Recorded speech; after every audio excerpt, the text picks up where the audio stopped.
So I wanted to make up for my Hell in a Cell build-up video never happening. Okay, I tried to do a live stream on Periscope. It didn't work out well. In fact, I had talked for 40 minutes, but my audio never recorded for some reason. I'm trying to figure that out. But yeah, I said I wasn't going to do an audio like that ever again for a while.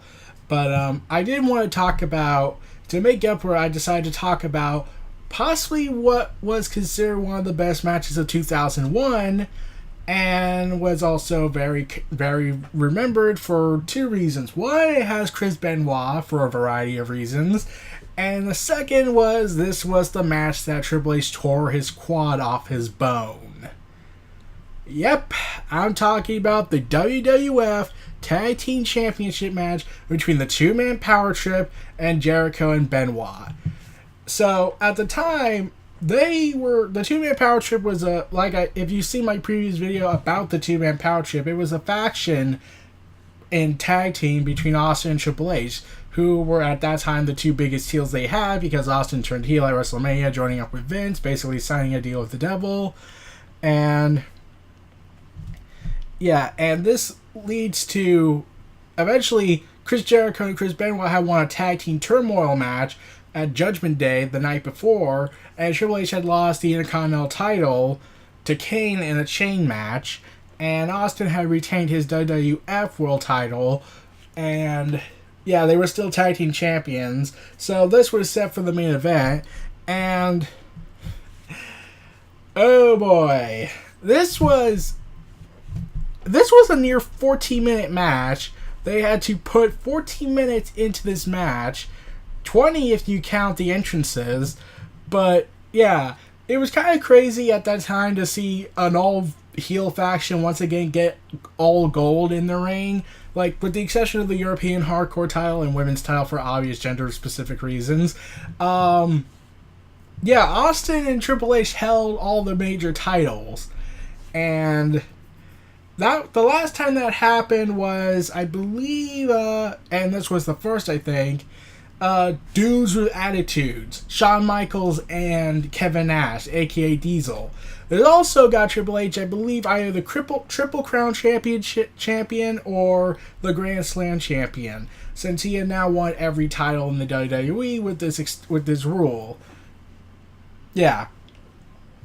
And yeah, they had to beat Undertaker and Kane, and like, everyone was hyped up. I bet a lot of people were hyped up at the time to see Jericho and Benoit go at with the two-man Power Trip. I'm like, these were the two top big main event players. Like, really think about that. You got Triple H, who was the dominant heel for 2000. Then you got Stone Cold Steve Austin, the most popular face of the 90s, now turning to the dark side and whatnot. And then let's get these two guys who were from WCW, or as Scott Hall famously said, WCW, and whatnot. And then you add Earl Hebner in this. Yeah, Earl Hebner in the 2000s when he was referee. This was when referees had personality. Yeah, it wasn't just the wrestlers. Referees even had personality in WWF. Like there was, like, when he's trying to maintain order, his face would get all red. He would start screaming and shouting. And when he realized that the heels were cheating, he didn't just keep telling them, "Stop! Try and stop them!" and do the count. No, instead, he went onto the ropes and kicked Triple H's hand off of Austin's when he was trying to apply a lock on Chris Benoit. And I'm just thinking, like, why do we not have referees like these anymore? Remember when the referees had personality? In fact, wasn't there a gif nowadays where we see Earl Hebner beat up Triple H, X-Pac, and Road Dogg at a WWF house show and do the DX suck it thing? Oh man, I was like, why do we not have referees who have personality anymore? Like, I know Earl Hebner can't do those now at his age nowadays, but come on, I would love to see if more referees did that. Had more personality, showed that I've had enough of this crap and I'm not taking it anymore attitude when it comes to wrestlers kind of treat them like crap. Like, we got a little bit of that in 2011, but Yeah, that was eventually never brought up ever again, and they were quickly beaten down instead of, 2,000 referees when you had them go ahead and say, yeah, I'm going to do whatever I please. I'm going to maintain order the way I want it to. In fact, there was one where he stood up to Triple H in 2000 after Jericho supposedly won the WWF title. That should say something, and he only agreed to change the ruling is if he gave Triple H demands. And I'm thinking, Earl Hebner, you're so badass. Why can't we get referees like you anymore? So, the match itself was awesome. It got a 4.5 rating from Dave Meltzer at the time, and this match really holds up still. Like, Chris Benoit and Chris Jericho got this big main event opportunity. They're told, you gotta fight Austin and Triple H, the two biggest heels they have, and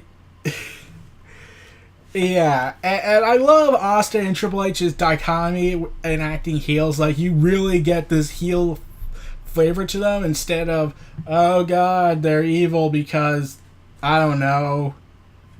But instead, they go ahead and do whatever they damn well please. They use chairs to get involved and distract the referee. They go ahead and obviously cheat, but the referee's trying to see if the opponent in the submission maneuver is going to give up. Like, the referee was really essential to this formula. So yeah, and eventually, Earl Hebner even tries to break up a fight between Jericho and Austin when Austin's attacking Benoit.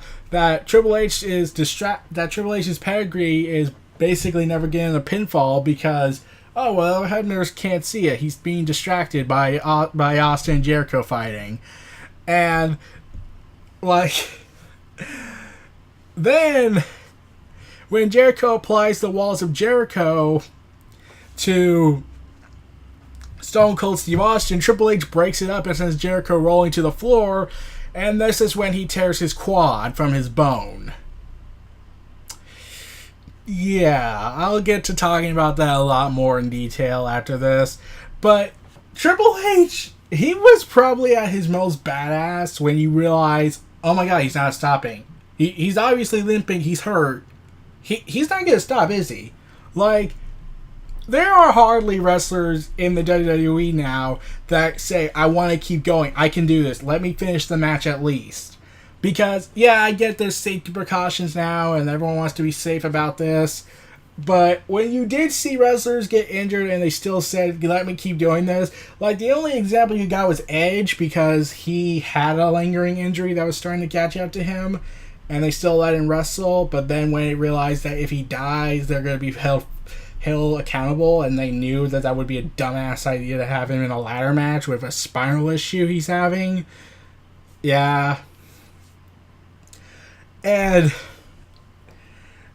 then to, like, even emphasize that Triple H is like, okay, I'm going to keep doing this. I'm going to keep going as far as I can with this. Okay, yes, my bone is practically without any muscle. I tore my muscle. I'm currently basically risking my career at this. But damn it, I'm going to finish this match, and I'm going to finish it like a man. So he tries to go to basically clear off the announce table and then rolls Jericho onto it to do the pedigree. And I was thinking, if that doesn't shatter his knee, if that doesn't shatter his leg, I'll be amazed. But then basically Triple H has Chris Jericho apply the walls of Jericho on him where his leg is being bent, and then you have to realize now when you look back on it, it's like, wait, Triple H's quad is broken, it's tore off his bone, oh god, he really went through it. And then, even though they try and hide it to a little bit of an extent, it really should have shown that Jericho this should have kind of been a false count anywhere match, if for one reason. Triple H taps out on the table, clean, without any excuses. He's tapping out. So by extension, Jericho finally got a clean victory over Triple H. But it doesn't count because this was outside the ring and they weren't the official team, I think. I think Jericho was. They keep switching it up. It got so chaotic. I lost track on that. But yeah, and then Chris Jericho he's supposed to be a face, yet they even act like heels at this moment. When Jericho pulls Earl Hebner out of the ring, where instead of just getting back in and just striking Stone Cold like you would expect in WWE nowadays. But then you see Triple H, and then all of a sudden he pulls out a sledgehammer from somewhere. There's only two theories. One, Stephanie got it for him, or B, because originally Triple H was supposed to get under the ring and get a sledgehammer and do something and do it and use it, or Stephanie went and got it for him because oh god he's hurt, or he pulled it out of his ass. Let's go with that. I'm gonna go with logic because at the time WWE had logical consistency. So yeah. Triple H still is standing, even though he has no weight on his leg, and yet he's still able to stand. Goes ahead, tries to land a sledgehammer on Jericho, who has Austin for the pin with the Lion Salt. And if you really think about it, Austin was down for more than 3 seconds, which means Jericho not only defeated Triple H and Austin clean, if it was counted, that means he beat the two top faces, the two top heels of the time, and the two best performers they have. And the top stars of the Attitude Era. Really think about that. That's kind of amazing. And Triple H then slams the sledgehammer down to Jericho, but he dodges it, and Triple H just lands the sledgehammer to Austin's chest. And Triple H realizes what he's done, but then Chris Benoit tackles Triple H and takes him out of the ring. Yeah, Chris Benoit's trying to keep Triple H safe because he now realizes Triple H is hurt. He's really hurt. And yeah, and then the show ends when Jericho gets the pinfall on Austin for the titles. And they're celebrating, and then the show cuts to black. That's the end of that match and the show. And yeah, that injury Triple H got would put him out for any for the rest of 2001, unfortunately. Yeah, there's some things that were planned during all this. Like, originally they were going to do Triple H versus Austin at SummerSlam, that's what I heard. Like, apparently that was a plan at one point. Had Triple H not gotten injured, he was going to fight at SummerSlam against Austin, do one more match between each other, and it would be for the title. And this was supposed to either kickstart it or just be the groundwork to kickstart the dissension within them. But clearly that never happened. And originally Triple H was supposed to come back from his injury for December for Vengeance 2001 and ultimately win the Undisputed title. In fact, fans were chanting for Triple H at the time. He was really over with fans. He had won their respect despite being a heel. When he came back, he was being cheered, and Triple H was admitting in his documentary he was having a hard time not breaking down in tears because when he left, he was the villain. And then all of a sudden, you start hearing people chant for Triple H, Triple H, even though he's gone, he's injured, and then you want him to come back. And he comes back in January, and then everyone just goes crazy to see him back. I loved when he came back. I watched that. It was awesome. And yeah. And that always made me curious. Part of me always wished this match didn't happen for the reason Triple H getting his injury. Because I also wanted to see what was going to happen after this event. Triple H and Austin, most likely we're going to get a rematch for the titles, probably at King of the Ring.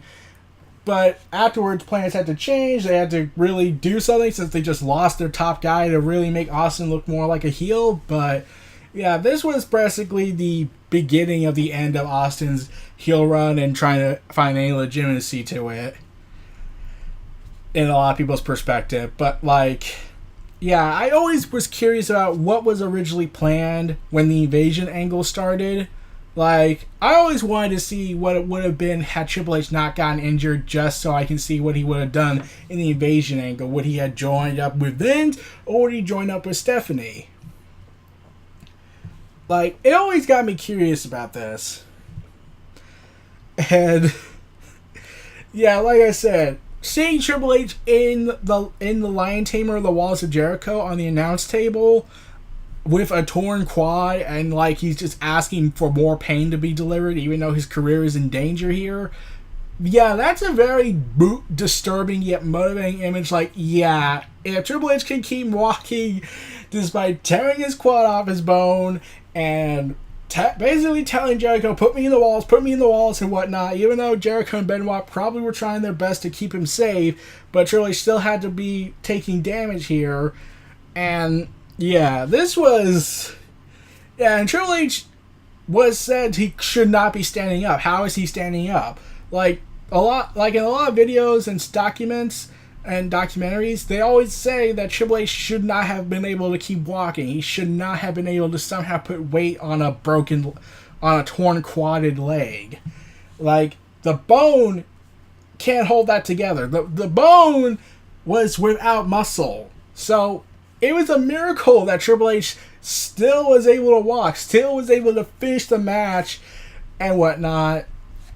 And then, like, yeah, this was a very highlighted moment for a lot of people. This was, like, a lot of people say this is where Triple H probably had his best moment. Like, you can't really replicate something to keep happening like that. Like, no one wants to see it again, to see a person get injured, but, like, to see Triple H, like, fight through it and like, get up and, like, continue this match, even though he's handicapped to an extent, but finish it nonetheless and be a deciding role in the direction of that match.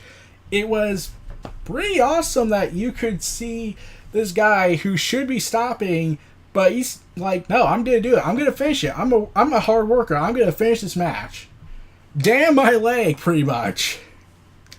But yeah, and I think another thing about this is Jericho and Benoit would defend the titles in a tables, ladders, and chairs match a few days later on SmackDown. That should really tell you what WWF was like just from that wording alone.